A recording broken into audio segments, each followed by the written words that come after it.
What's going on, Geminites? It's your boy Gem Mint. Milton Manimal. We're here with the B.P.R.D. Hell on Earth review. 5 volumes. Damn. Stay tuned.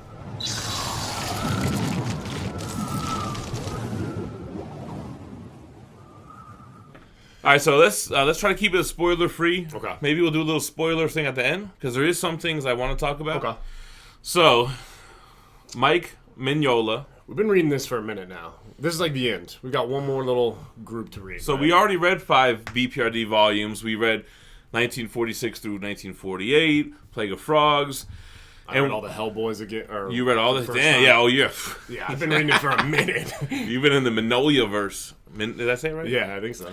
So anyway, Hell on Earth. So it starts off volume 1, and I was kind of like, oh god, here we go. It seemed like a drag. Right. A bunch of cities are messed up from the aftermath of Plague of Frogs. Yeah, it takes place pretty much right after Plague of Frogs, and it kind of also is along the same time running simultaneously with the HELLBOY and Hell storyline as well, kind of. So Hellboy is no longer on the planet, right? Yeah. And we have BPRD, and it's kind of like we have BPRD without the cool characters, like without Johan. Without Abe, without. Abe's there in the beginning. Yeah, in the very beginning. Yeah. But the beginning starts off. Liz isn't there. We meet this new girl, and Hellboy's not there. Yeah. Phoenix, spelled with an F. Mm-hmm. She's like a precog, living like with homeless kids or whatever. Right. And that kind of story was very Earth-based, and I was not really into it. But it really sets up. She's important later. Yeah, so like the theme of the volume is these, I'm going to butcher the name, the Ogdra Jihad or whatever the hell they are. Yeah. Are once again, the villain that's always been in the Mignola-verse for the most part is now coming loose, and it's pretty much like the title tells you, Hell on Earth. There's all these monsters, these big like Godzilla-type monsters. And then you have these big like white creatures that have like this big crab face with hands on his face. Yeah, they're weird. And it's kind of like the movie, like they're straight ripping shit up, very hard to kill. The whole world is basically going to hell. Yeah. And what you're getting without, like Jem said, without any too many spoilers, you get introduction into a lot of new characters and kind of like the BPRD characters that typically were like cannon fodder. You start to actually see them play roles, and they reoccurring roles, and kind of become a little bit powerful in their own right. Who's our guy with like the glass head with the liquid in it?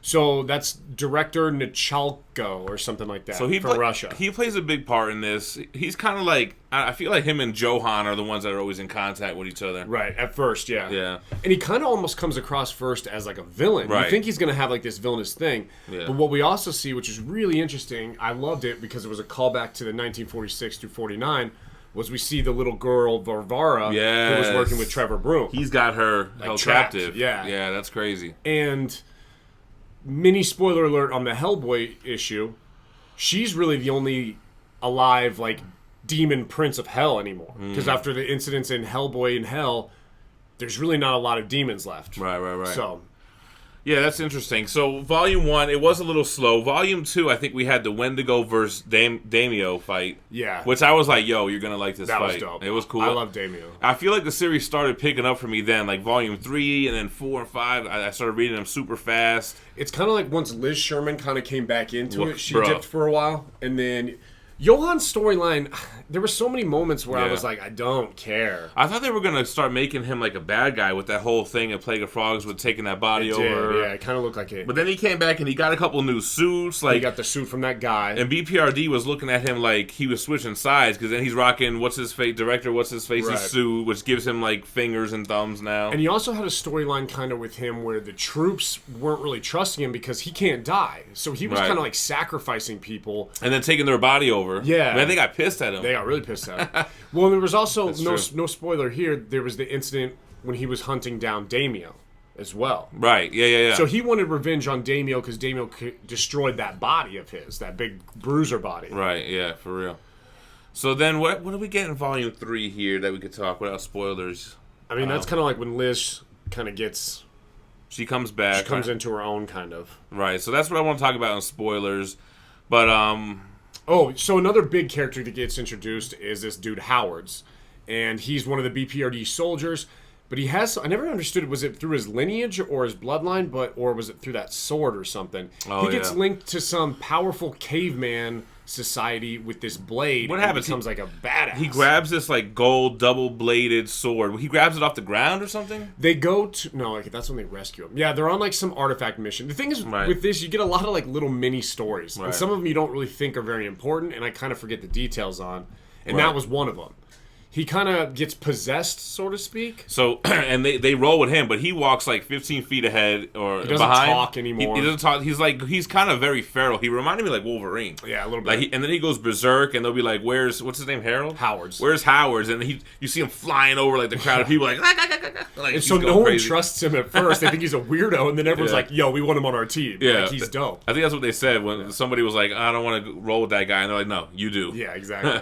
So he's really cool. Yeah. I really loved the story. Maybe we're kind of... Are you trying to stick volume by volume? No, I was just trying to go through it now. I talked about this with you the other day. I loved the little storyline about the exorcist girl. Yeah, I think we talked about She was awesome. in the live show, too. Yeah. So you get this exorcism with this priest and this girl from BPRD. It's like day one on the job for her. Right. And what happens? The demon comes out. They go to like limbo or something. Or yeah. So she first goes to this mission. She kind of fails, where this kid's like possessed, and then she has to go search for another character we've seen in previous volumes. I don't know if it was HELLBOY or where we saw him, but she meets up with him, and she just basically becomes like the leading expert in exorcism. She just happens to like exorcise the demon and whoop its ass. And that guy kind of teaches her though a little bit. as well. But then BPRD's like, all right, you're our lead exorcism. What is it? Exhibitioner? Exorcist. Yeah. So from now on, you're the lead exorcist. So I thought that was cool because this whole Mignola verse revolves around demons and hell and stuff, and it's kind of like that aspect was never really there. So that was cool. I really enjoyed the two little arcs of hers. She was badass altogether, man. Like when she fought them, she wasn't scared, and I think that's why flaming sword. She got the flaming sword, and she starts killing them. So she's not scared, and I think that's why they choose her to be the exorcist, right? Because first she is really scared, and but she kind of conquers it. She's not like running away scared. Right. She's kind of like, oh shit, this is real. Yeah, and then she's like, fuck it, let's fight. She kind of starts off as like a fangirl of Liz Sherman. So we do get Liz coming back, right? Mm-hmm. And then the end team is really like Liz, Johan, and Nichalko, kind of. Is that the guy who was the director, dude? Okay, oh yeah, him. But he kind of goes away and then comes back. Well, he's like works for Russia, so he's always kind of on a different battlefront, kind of like reporting back and stuff. We kind of missed. We didn't talk about the Black Flame. So the Black Flame. So I want to save that for spoilers. Okay, but he's kind of like a big villain throughout, right? As well. Yeah, and he was like the big bad from Plague of Frogs. So he shows up again, and I'm trying to remember what happened. He was like a regular guy in Plague of Frogs, but then somehow he became like the supernatural creature. Right, and then when he got brought back here, you didn't think they were bringing him back. It sounded like at first they were going to bring back Rasputin. Yeah. But then they actually brought back this guy by accident, I feel like. Actually... He was like tied into the Agdra Jihad or something. Let's talk about that in spoilers. Yeah. So overall, BPRD Hell on Earth, towards the middle to the end, I was loving it. I read some of these books in one sitting, like because they're all like they're all like 3 arcs that have like 4 to 5 issues each. Like so chapters. I would be like, all right, let me just knock out 4 issues. Yeah. I could do another 4. Bong. Okay, last 4, and then the whole book's done. So that's how I started knocking them out. That being said, I don't think I would ever say, yo, you gotta read BPRD.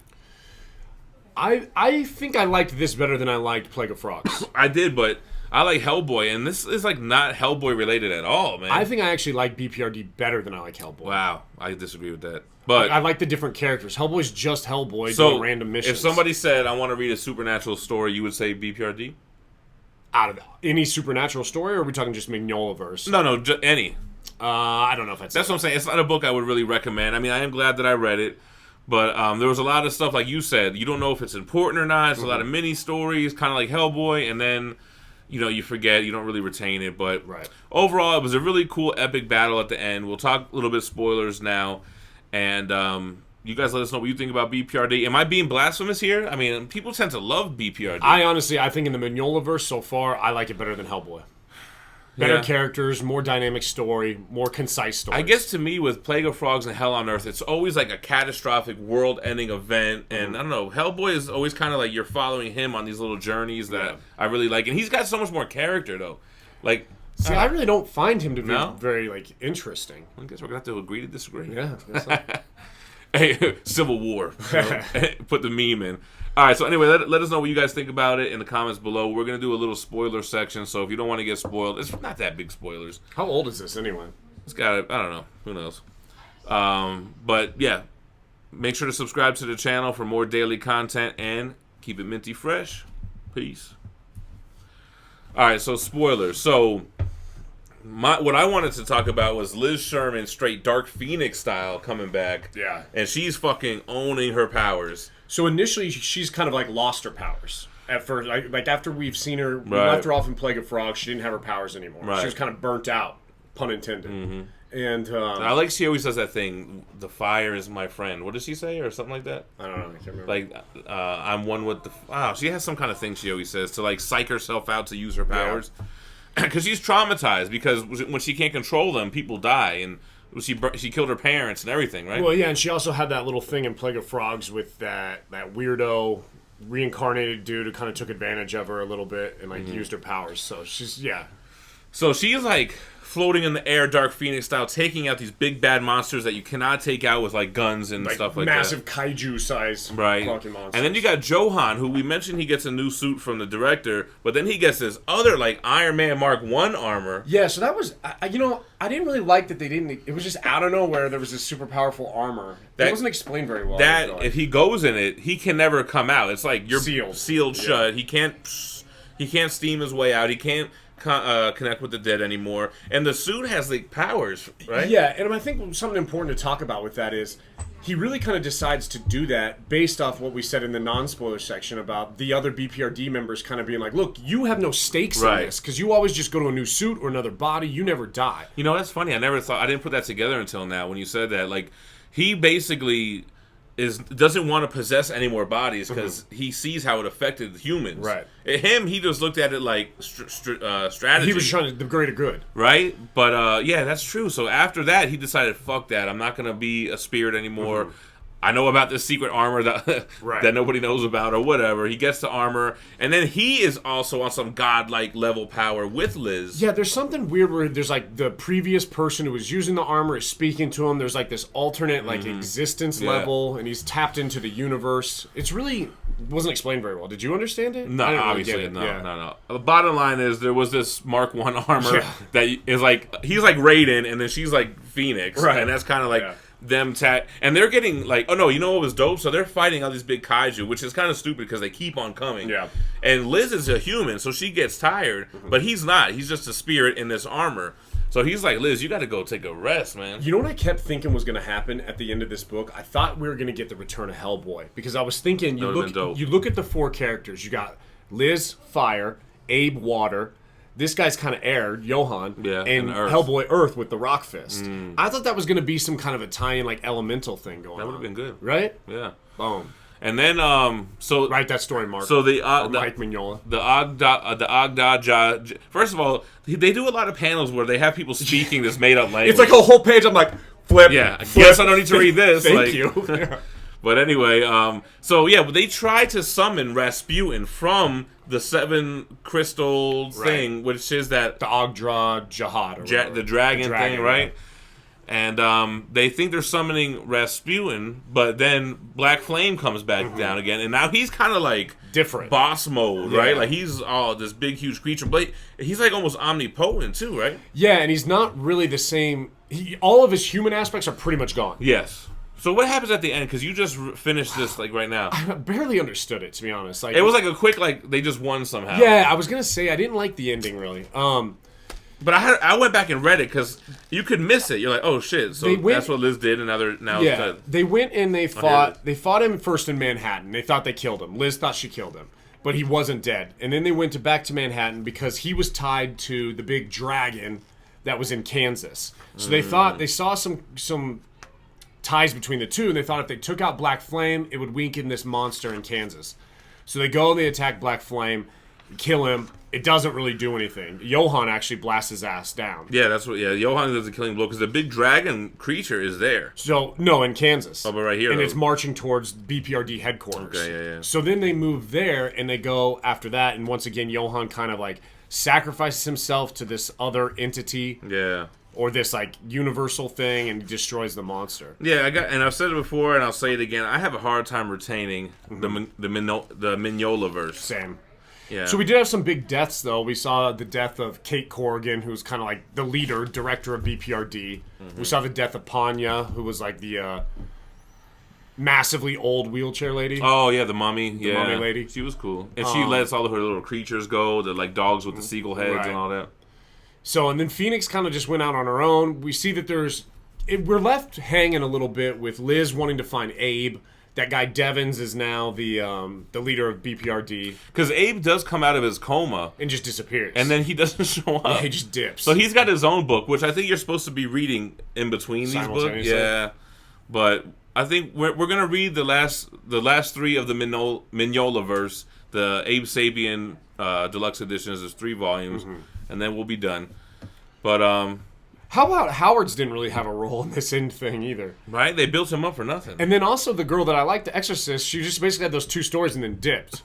But she kind of was like on a solo mission. Remember that Kate was trying to call her, like, hey, come back to headquarters, and she was like, I got my own thing going on now. Yeah, because they ended it with like the big kaiju monster and Johan and Liz Sherman battle, and I guess Johan, does he channel the guy who had the suit before or some shit at the end? I don't know. He merges with like the universe. Maybe you guys can explain to us better and below there. I don't know. Maybe I read it too fast. I don't know. I read like 5 things since then too. I've been on a roll.